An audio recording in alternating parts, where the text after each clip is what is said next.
Hi friends, ഇന്ന് ഞാനൊരു simple and tasty അടയായിട്ടാണ് കേട്ടോ വന്നിരിക്കുന്നത്. അപ്പം നമുക്ക് ഗോതമ്പൊടിയൊക്കെ എടുത്തിട്ട് നല്ല പോലെ ഒന്ന് കുഴച്ചെടുക്കാം. ഈ പരുവത്തിന് കുഴയണം കേട്ടോ.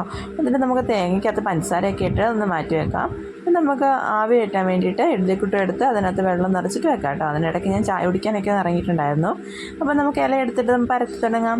അപ്പോൾ ഞാൻ ഈ ഇലയെല്ലാം ആദ്യമേ പരത്തി വെച്ചിട്ട് പിന്നെ ഞാൻ തേങ്ങ എടുത്തെടുത്തുള്ളൂ കേട്ടോ. കാരണം ആ തേങ്ങ എൻ്റെ കൈ പറ്റിയിട്ട് വീണ്ടും ഗോതമ്പൊടി എടുക്കുന്നത് എനിക്ക് ഭയങ്കര മടിയുള്ള കാര്യമാണ്.